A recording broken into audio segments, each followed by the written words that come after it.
Video دیکھنے سے پہلے ہمارے چینل کو سبسکرائب کریں اور مزید آنے والی ویڈیوز کے نوٹیفیکیشن کے لیے بیل آئیکن کو پریس کریں۔ میرے بھائیوں، آپ صلی اللہ علیہ وسلم کی زندگی میرے اور آپ کے لیے بہترین نمونہ ہے۔ اللہ تعالیٰ نے قرآن مجید کے اندر فرمایا لَقَدْ كَانَ لَكُمْ فِي رَسُولِ اللَّهِ أُسْوَةٌ حَسَنَةٌ۔ آپ صلی اللہ علیہ وسلم کی زندگی کو اسوہ حسنہ کہا گیا۔ آپ صلی اللہ علیہ وسلم کی زندگی کے پہلو جو حالات ہیں، اللہ کے نبی کی زندگی جسے سیرت کہا جاتا ہے، اللہ کے نبی صلی اللہ علیہ وسلم کی زندگی کے اندر ایک پہلو اللہ کے نبی کی زندگی میں ہجرت کا آیا ہے، اور یہ ہجرت مسلمان کے لیے ایک سبق بھی ہے کہ مسلمان کو کب ہجرت کرنی چاہیے۔ اگر آدمی مسلمان ان مشکلات اور مسائل جن کو اللہ کے نبی صلی اللہ علیہ وسلم نے طے کرنے کے بعد جب مسلمان ان حالات کے اندر ہوگا، پھر اس کے بعد مسلمان ہجرت کرے گا تو وہ ہجرت خالی ہجرت نہیں ہوگی، وہ سنت رسول اللہ بن جائے گی۔ ہندوستان کے اندر جس وقت یہ سارا علاقہ بر صغیر کہلوایا جاتا تھا، مسلمانوں کے اوپر ظلم و تشدد ہوتا تھا، تو مسلمانوں نے اس وقت ہجرت کی ہندوستان سے۔ اب یہ ہجرت نہیں ہے، یہ سنت رسول اللہ بھی ہے۔ تو آپ صلی اللہ علیہ وسلم کی زندگی میرے اور آپ کے لیے بہترین نمونہ ہے۔ تو آپ صلی اللہ علیہ وسلم نے یہ جو ہجرت کی ہے، یہ ہجرت کوئی ایسے ہی اللہ کے نبی نے ہجرت نہیں کی۔ آپ صلی اللہ علیہ وسلم ذوالحج کے مہینے کے اندر جمرۃ الکبریٰ مینا کے اندر آپ صلی اللہ علیہ وسلم تشریف فرماتے ہیں۔ یثرب کے لوگ اس مینا کی وادی کے اندر موجود تھے، لکڑیاں جلا کے ان کے پاس بیٹھے ہوئے تھے۔ 6 آدمی یہ مسلمان نہیں ہوئے تھے، انہوں نے یہودیوں سے سنا تھا کہ آخر میں ایک نبی آئے گا، نام اس کا یہ ہوگا، کام اس کا یہ ہوگا۔ آپ صلی اللہ علیہ وسلم نے ان 6 آدمیوں سے ملاقات کی۔ ملاقات کرنے کے بعد ان کو اپنا تعارف کروایا کہ میں آخری نبی ہوں، میرا نام یہ ہے اور میرا کام یہ ہے۔ ان 6 آدمیوں نے اللہ کے نبی صلی اللہ علیہ وسلم سے ملاقات کے بعد آپ کی تبلیغ سے متاثر ہو کر انہوں نے کہا کہ آپ ہمیں کلمہ پڑھائیں۔ وہ مدینہ کے رہنے والے تھے۔ آپ صلی اللہ علیہ وسلم نے کلمہ پڑھایا۔ کلمہ پڑھانے کے بعد یہ آپ صلی اللہ علیہ وسلم کی 40 سال میں نبوت ملی۔ 40 سال کے بعد جو 11واں نبوت کا سال تھا، اس وقت یہ ہوا۔ انہوں نے کہا کہ ہم اگلے سال آئیں گے آپ کے پاس دوبارہ۔ نبوت کے 12ویں سال 12 آدمی آئے، انہوں نے آ کے آپ صلی اللہ علیہ وسلم سے کلمہ پڑھا۔ کلمہ پڑھنے کے بعد انہوں نے اللہ کے نبی پر ایمان لے کے آئے۔ انہوں نے کہا کہ اب ہم اگلے سال آئیں گے۔ جس وقت اگلا سال نبوت کا 13واں سال آیا، 13ویں سال 72 افراد آئے، 2 عورتیں تھیں، 70 مرد تھے۔ انہوں نے آ کے آپ صلی اللہ علیہ وسلم پر ایمان لائے۔ اللہ کے نبی صلی اللہ علیہ وسلم نے جس وقت ان کو تبلیغ کی، انہوں نے اللہ کے نبی صلی اللہ علیہ وسلم سے کہا کہ آپ مکہ کے اندر ہیں اور آپ کے اوپر طرح طرح کے ظلم و ستم ہوتے ہیں، لوگ آپ کے راستے میں کانٹے بچھاتے ہیں، لوگ آپ پر پتھر برساتے ہیں، لوگ آپ کو نماز کی حالت کے اندر آپ کے اوپر اوجڑی رکھ دیتے ہیں، آپ نماز پڑھتے ہیں تو آپ کو طرح طرح کی باتیں کرتے ہیں، آپ کو مشکلات سے گزرنا پڑتے، مختلف قسم کی تکالیف کا سامنا کرنا پڑتے، آپ ایسا کیجئے کہ مکہ سے ہجرت کیجئے اور ہمارے پاس آ جائے۔ یہ 72 آدمی انہوں نے دعویٰ کیا۔ حضرت عباس رضی اللہ تعالی عنہ وہ کھڑے ہو گئے، انہوں نے 72 لوگوں سے کہا یہ جو تم بات کر رہے ہو کہ آپ ہمارے پاس آ جائیں، اگر اللہ کے نبی تمہارے پاس آگے تو اس وقت تو یہاں پہ ان پہ ظلم ہوتا ہے، تشدد ہوتا ہے، ہم اللہ کے نبی صلی اللہ علیہ وسلم کی حفاظت کرتے ہیں، تم ان کی حفاظت بھی کر پاؤ گے کہ نہیں کر پاؤ گے؟ تو اسد بن زرارہ رضی اللہ تعالیٰ عنہ کھڑے ہوئے، انہوں نے کہا حضرت عباس سے، کہا کہ آپ ہم سے یہ پوچھ رہے ہو کہ آپ ان کی حفاظت کر پاؤ گے کہ نہیں کر پاؤ گے؟ ایک آدمی وہ ہے جس کی قوم اس کو تنگ کر رہی ہے اور قوم اس کو اپنے قبیلے سے نکالنا چاہتی ہے، اور ہم اس آدمی کو اپنا سردار بنانے کے لیے تیار ہیں، جب ہم سرداری قبول کر رہے ہیں تو ہم حفاظت کیوں نہیں کریں گے؟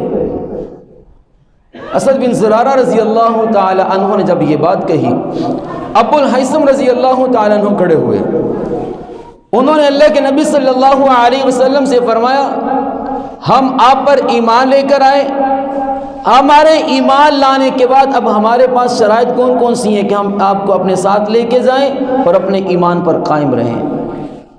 اللہ کے نبی صلی اللہ علیہ وسلم نے فرمایا اپنی خواہش کو میری خواہش پر قربان کرنا پڑے گا، آپ کو میری حفاظت کرنی پڑے گی، جس چیز کا میں حکم کرتا ہوں آپ کو اس چیز کا حکم کرنا پڑے گا، جس چیز سے میں روکتا ہوں آپ کو اس چیز سے روکنا پڑے گا۔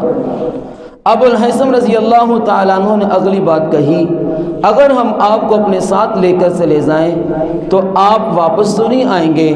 اللہ کے نبی نے فرمایا اگر میں وہاں پہ چلا گیا میرا جینا میرا مرنا وہیں پہ ہوگا۔ آپ صلی اللہ علیہ وسلم سے انہوں نے کہا کہ آپ ہمارے ساتھ مدینہ چلیے۔ اللہ کے نبی نے فرمایا میں اللہ کے حکم کا منتظر ہوں، جس وقت اللہ کا حکم ہوگا میں آپ کے پاس ضرور آؤں گا۔ یہ ذی الحج کے مہینے کے موقع کی بات ہے۔ ذی الحج کے بعد محرم کا مہینہ، اللہ تعالیٰ کو اس طرف سے حکم ہو گیا ہجرت کا۔ مسلمان چھپ کے ہجرت کرتے، کوئی رات کو، کوئی دن کو، کوئی دوپہر کو، جب موقع ملتا مسلمان مدینہ کی طرف ہجرت کرتے۔ سفر کی 26 تاریخ کو مسلمان اللہ کے نبی صلی اللہ علیہ وسلم کو خود ہجرت کا حکم ہو گیا۔ اب مشرکین مکہ جو تھے، جس وقت انہوں نے دیکھا کہ مسلمان ہجرت کر رہے ہیں، ہمارا مکہ تو یوں ہی خالی ہو جائے گا، تو ہمیں کیا کرنا چاہیے؟ قبیلے کے بڑے بڑے سردار جمع ہو گئے، مشورے ہونے لگے اللہ کے نبی صلی اللہ علیہ وسلم کے ساتھ کیا کیا جائے۔ یہ بڑے بڑے سردار بیٹھے تھے، ان کے اندر ایک بوڑھا بزرگ شکل نما آدمی آ گیا۔ قبیلے کے سرداروں نے کہا کہ ہم آپ کو جانتے نہیں، آپ کہاں کے رہنے والے؟ اس نے اپنا تعارف کروایا کہ میں فلاں قبیلے کا رہنے والا ہوں، وہ تھا ابلیس شیطان۔ اب ان سرداروں نے کہا کہ یہ دور کے قبیلے کا رہنے والا ہے، ہمارے سب سے بڑی عمر کا ہے، ہم اس کو اپنے مشورے کا امیر مقرر کر دیتے۔ اب مشورہ ہو رہا ہے اللہ کے نبی کے ساتھ کیا کیا جائے۔ کسی نے کہا کہ ان کو ملک بدر کر دیتے ہیں، یہاں سے ان کو نکال دیتے ہیں۔ شیطان نے کہا یہ درست نہیں، نکالو گے جہاں پہ جائے گا وہاں پہ تبلیغ کرے گا، اپنی اکثریت قائم کرے گا، ہمارے مقابلے میں اتر آئے گا۔ کسی نے کہا اس کو کمرے کے اندر بند کر دیتے ہیں، کہا آپ کمرے کے اندر بند کرو گے پھول کی خوشبو کی طرح باہر آئیں گے، اس کی خوشبو سے بھی لوگ متاثر ہو جاتے ہیں، اس کو کمرے کے اندر بھی بند نہ کرو۔ تو ابو جہل کہنے لگا ایسا کرتے ہیں کہ جتنے بھی قبیلے، ہر قبیلے کا بڑا بڑا سردار جو ہے اس کو ساتھ لیتے ہیں، ساتھ لے کے اس اللہ کے نبی کو معاذ اللہ قتل کر دیتے ہیں۔ جب قتل کریں گے بنو ہاشم جو قبیلہ اللہ کے نبی کا ہے، اب یہ سارے قبیلوں سے لڑ نہیں سکے گا، جب لڑ نہیں سکے گا تو اب ہم کیا کریں گے؟ یہ اس چیز پر قائم ہو جائیں گے کہ ہمیں دیت دے دی جائے، تو ہم دیت دیں گے، جان چھوٹ جائے گی۔ ابلیس نے کہا کہ ہاں یہ مشورہ ٹھیک ہے۔ اللہ رب العزت کی ذات مسبب الاسباب ہے۔ اللہ تعالیٰ کافروں نے جب یہ مشورہ کیا، اللہ کے نبی صلی اللہ علیہ وسلم کے پاس حضرت جبرائیل آئے۔ جبرائیل نے آ کے فرمایا، اللہ کے پاک پیغمبر علیہ السلام سے کہا کافر تدبیر کر رہے ہیں، آپ کے بارے میں منصوبے کر رہے ہیں، واللہ خیر الماکرین، آپ کا اللہ اس کے بارے میں بہترین تدبیریں سوچ چکا ہے۔ اب کافر آئے، اللہ کے نبی صلی اللہ علیہ وسلم کے گھر کا گھیراؤ کیا۔ گھیراؤ کرنے کے بعد اللہ چاہتے تو ان کے آنے سے پہلے اپنے نبی کو نکال سکتے تھے۔ اللہ رب العزت نے اپنے نبی علیہ السلام کو پہلے نہیں نکالا۔ کافروں نے گھیراؤ کیا۔ اللہ کے نبی نے حضرت علی سے کہا کہ علی میری جگہ پر تم آرام کرو، اور اللہ کی طرف سے مجھے حکم ہو چکا ہے، اب میں ہجرت کرنے لگا ہوں۔ کافر باہر کھڑے ہیں۔ اللہ کے نبی صلی اللہ علیہ وسلم سے حکم ہوا کہ میں ہجرت کر رہا ہوں، یہ لوگوں کی کچھ امانتیں ہیں، تم صبح کو امانتیں لٹا کے تم بھی مدینے کے اندر آ جانا۔ آپ صلی اللہ علیہ وسلم ہجرت کرنے لگے۔ اب حکم ہوا کہ آپ باہر نکلیے۔ اللہ کے نبی نے فرمایا کہ یا اللہ باہر کیسے نکلوں؟ چاروں طرف تو کافر ہیں، دو تلواروں کو لے کے کھڑے، دائیں طرف سے نکلوں بائیں طرف سے نکلوں، کیسے نکلوں؟ اللہ رب العزت نے فرمایا اے میرے پیغمبر اپنے ہاتھ میں مٹی کی مٹھی لیجئے، سورۃ یاسین کو پڑھا، وَجَعَلْنَا مِن بَيْنِ أَيْدِيهِمْ سَدًّا وَمِنْ خَلْفِهِمْ سَدًّا فَأَغْشَيْنَاهُمْ فَهُمْ لَا يُبْصِرُونَ پر پڑھا، اور پڑھ کر کافروں پر پھینکا۔ جب کافروں پر پھینکا اللہ نے فرمایا پھینکنا تیرا کام ہے، اندھا کرنا میرا کام ہے۔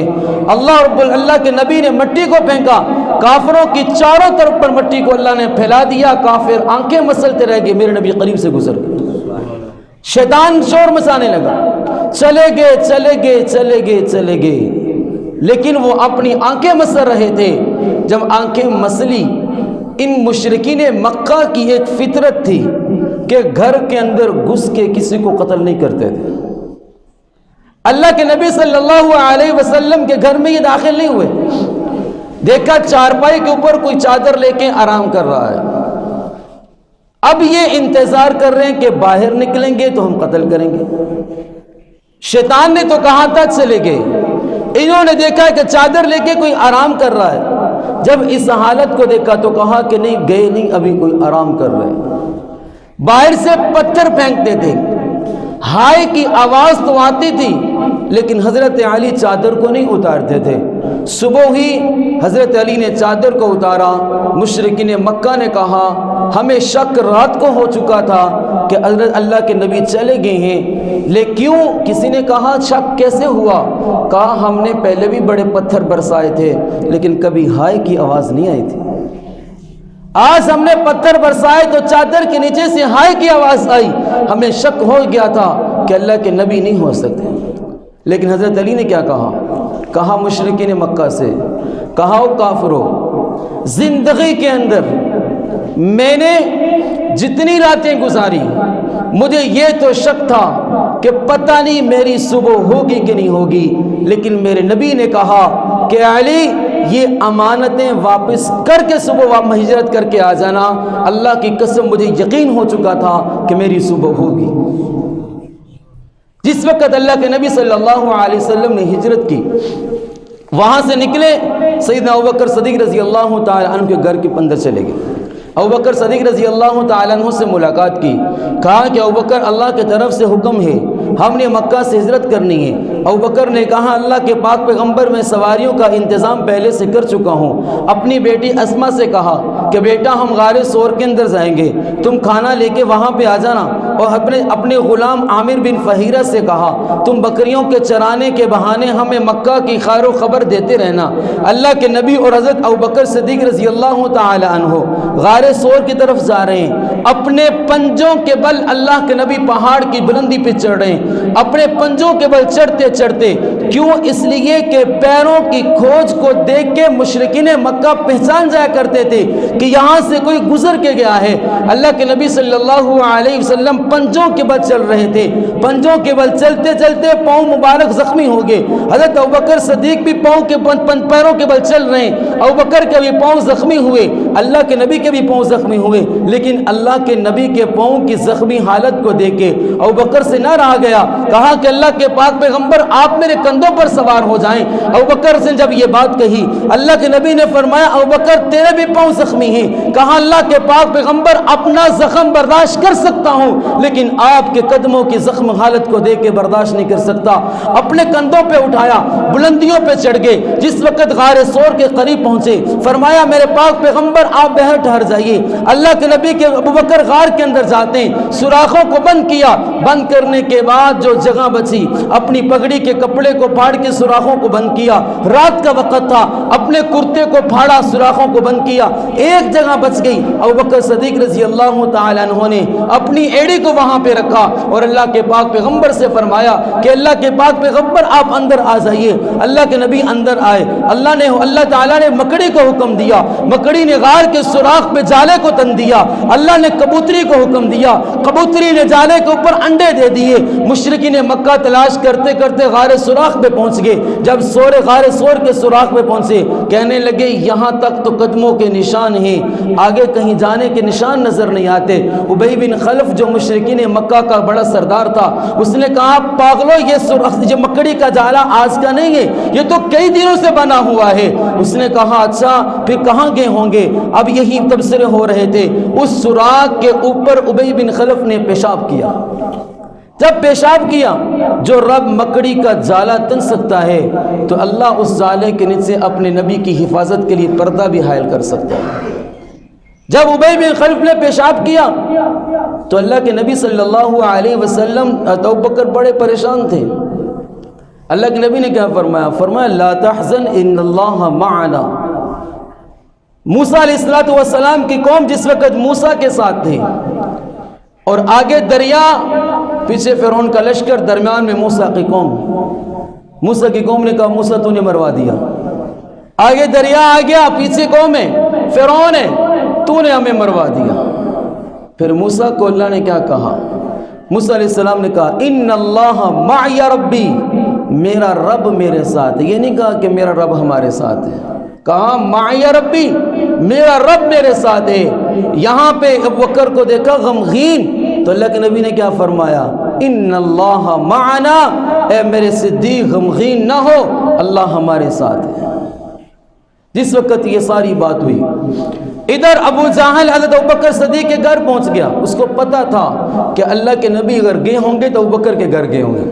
حضرت ابوبکر صدیق رضی اللہ تعالیٰ کے گھر میں پہنچا، دروازے پہ دستک دی۔ اسما حضرت ابوبکر کی جو سوتیلی بیٹی ہیں، حضرت عائشہ کی سوتیلی بہن جو تھی، حضرت ابوبکر صدیق کی بیٹی، اس سے ملاقات ہوئی۔ کہا کہ بتا تیرا ابا کہاں ہے؟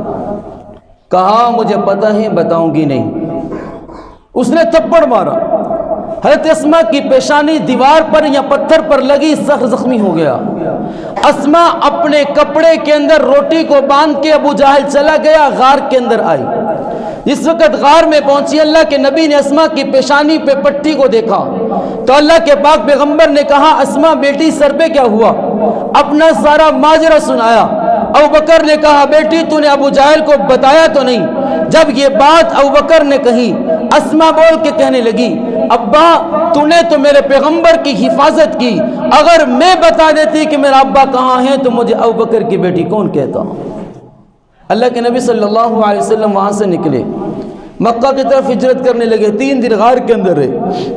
اعلان ہو گیا مکہ کے اندر، جو اللہ کے نبی کو زندہ پکڑے، معاذ اللہ مردہ پکڑے، 100 اونٹ دیں گے انعام پہ۔ اللہ کے نبی ابوبکر کو لے کے چل رہے ہیں، جا رہے تھے۔ سراقہ بن مالک تلاش کرتے کرتے کرتے کرتے اللہ کے نبی کے پیچھے ہو گئے۔ ابوبکر صدیق رضی اللہ تعالیٰ عنہ پہلے بڑے غمگین تھے، پریشان تھے۔ اللہ کے نبی صلی اللہ علیہ وسلم سے فرمایا کہ اللہ کے پاک پیغمبر سراقہ ہمارا پیچھا کر رہا ہے۔ اللہ کے نبی نے پھر فرمایا ابوبکر غمگین نہ ہو، ان اللہ معنا، اللہ ہمارے ساتھ۔ جب یہ بات کہی، سراقہ جو سواری کے اوپر تھا اللہ کے حکم سے اس کی سواری کے جو پاؤں تھے وہ زمین کے اندر دھنسنے لگے۔ اب سراقہ نے کہا مجھے پتہ ہے یہ آپ کی بد دعا کا صلہ ہے، لیکن میں وعدہ کرتا ہوں نہ بتاؤں گا نہ پیچھے آؤں گا، آپ دعا کیجئے میں واپس چلا جاؤں۔ اللہ کے نبی نے دعا کیا کی؟ کہا سراقہ جا، میں نے تمہیں معاف بھی کیا اور کیسر و کسرا کے جو کنگن ہوں گے وہ اللہ تیرے ہاتھ میں دے گا۔ کیسر و کسرا اس وقت کی سپر طاقتیں تھیں۔ آپ صلی اللہ علیہ وسلم غزوہ خندق کے موقع پہ صحابہ اکرام کی تعداد بہت کم تھی، مال کے اعتبار سے، افراد کے اعتبار سے صحابہ بڑے پریشان تھے۔ جس وقت یہ جنگ ہونے لگے تو سلیمان فارسی رضی اللہ تعالیٰ عنہ نے کہا کہ اللہ کے پاک پیغمبر آپ خندقیں کھدوائیں۔ صحابہ خندقیں کھود رہے تھے، ایک بہت وزنی چٹان آئی جو صحابہ سے ہل نہیں رہی تھی۔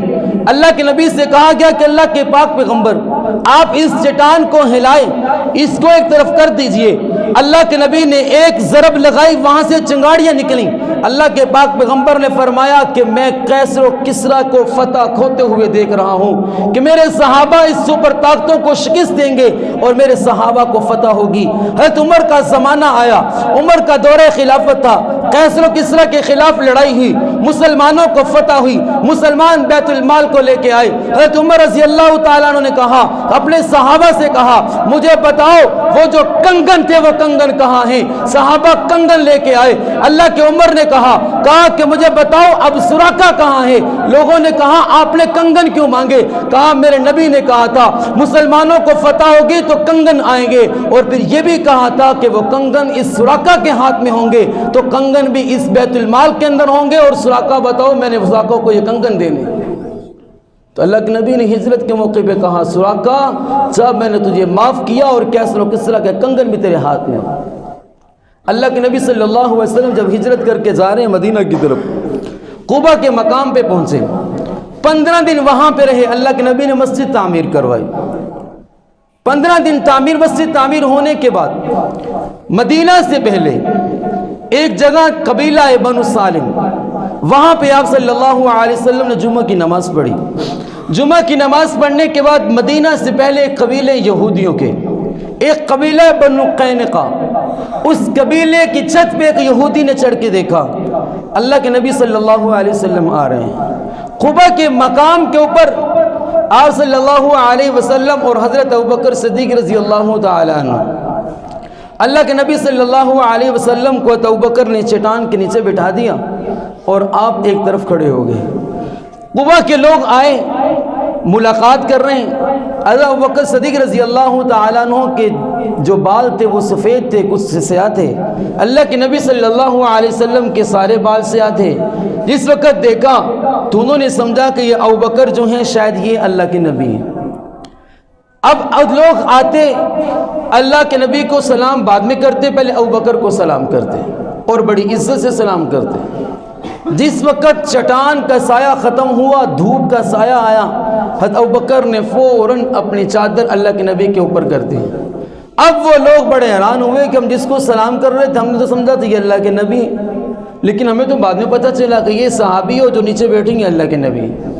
آپ صلی اللہ علیہ وسلم جس وقت اس بنو قینقا کے جس یہودی نے جب یہ آواز بلند کی کہ اللہ کے نبی آ چکے ہیں، اب بنو سالم کے جو پہاڑی ایک مدینہ کے درمیان ایک چٹان آتی تھی، وزنی پہاڑی آتی تھی، چوٹی، اس چوٹی کو کراس کرنے کے بعد جو تھے مدینہ کی وادی نظر آتے تھے۔ اب آپ صلی اللہ علیہ وسلم اونٹنی پر سوار ہیں۔ جس وقت آپ مدینہ کے اندر اترنے لگے تو آپ نے دیکھا جب بھی کوئی مہمان آتا ہے تو بچے اس کے استقبال کے لیے کوئی نغمہ، کوئی پوئم، کوئی چیز گاتے ہیں۔ اب مدینہ کے جو بچے تھے ان کو کچھ سکھایا نہیں گیا تھا۔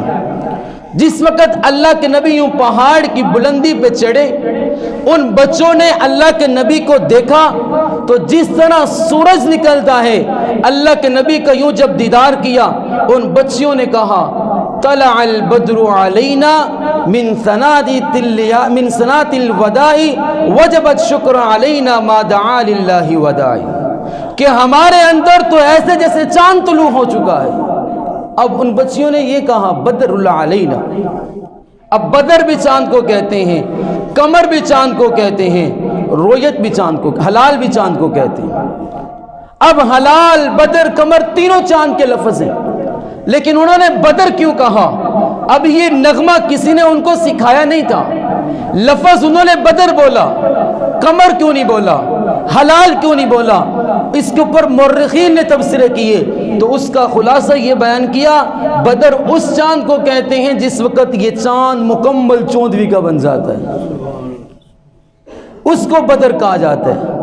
تو خیر میرے دوستو، آپ صلی اللہ علیہ وسلم مدینہ کے اندر پہنچے، جتنے بھی قبیلے تھے ہر قبیلے والے کی یہ خواہش تھی اللہ کے نبی ہمارے مہمان بنے، ہمارے مہمان بنے، ہمارے مہمان بنے۔ تو آپ صلی اللہ علیہ وسلم نے ان قبیلے والوں سے کہا، اس اپنی اونٹنی کی لگام کو چھوڑ دیا، کہا کہ یہ اللہ کے حکم پر چلی ہے، اب یہ جس کی طرف اللہ کا حکم ہوگا اسی کا مہمان بنے گی۔ اب یہ قبیلہ بنو نجار جو اللہ کے نبی کا ننہال تھا وہاں پہ چلی گئی۔ جب یہ وہاں پہ گئی تو اب حضرت ابو ایوب انصاری رضی اللہ تعالی عنہ کے گھر کے سامنے جا کے بیٹھ گئی۔ حضرت ابو ایوب انصاری رضی اللہ تعالی عنہ کے اللہ کے نبی مہمان بنے۔ اللہ کے نبی صلی اللہ علیہ وسلم نے حضرت ابو ایوب انصاری کے 2 منزلیں تھی گھر کی۔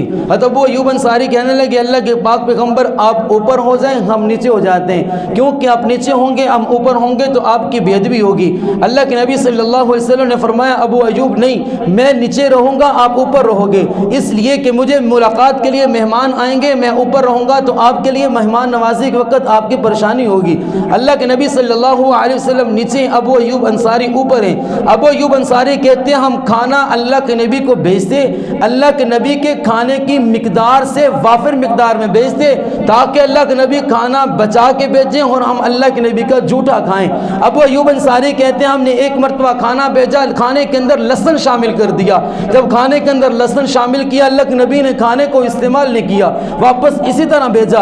اللہ کے نبی نے فرمایا کہ میں نبی ہوں، میرے پاس جبرائیل آتے، میں فرشتے سے ملاقات کرتا ہوں، بات کرتا ہوں، فرشتہ لہسن کی بو سے جو ہے بات نہیں کرتا، دور چلا جاتا ہے، میرے کھانے کے اندر لہسن کو نہ بھیجا کرو۔ ابو ایوب انصاری کہتے ہیں جب تک ہم کھانا بھیجتے میرے نبی ہمارے گھر کا مہمان، ہم نے کبھی کھانے کے اندر لہسن نہ خود استعمال کیا نہ اپنے نبی کو لہسن کھانے کے اندر بھیجا۔ تو اللہ کے نبی صلی اللہ علیہ وسلم مکہ سے مدینہ کی طرف جب ہجرت کی تو پھر مدینہ کی زندگی جو تھی وہ ایک الگ داستان رکھتی ہے۔ تو میرے دوستو، ہجرت ایک اللہ کے نبی صلی اللہ علیہ وسلم کی زندگی کا ایک پہلو ہے۔ ہجرت کیوں کی؟ آپ صلی اللہ علیہ وسلم نے دشمنوں کی، کافروں کی تکالیف پریشانیوں کے بعد اللہ رب العزت نے آپ صلی اللہ علیہ وسلم کو ہجرت کا حکم دیا۔ تو مسلمان اگر اس حالات کے اندر ہجرت کریں تو جس طرح ہجرت کا موقع آتا ہے مسلمان کرتے ہیں تو اس کو صرف ہجرت سمجھ کے نہیں، اللہ کے نبی کی سنت سمجھ کے کریں گے تو وہ ہجرت نہیں رہے گی، وہ ہجرت سنت رسول اللہ صلی اللہ علیہ وسلم بن جائے گی۔ اللہ سے دعا ہے اللہ مجھے اور آپ کو اپنے پیارے حبیب محمد رسول اللہ صلی اللہ علیہ وسلم کی زندگی پر عمل کرنے اور اس کو سمجھنے کی توفیق نصیب فرمائے۔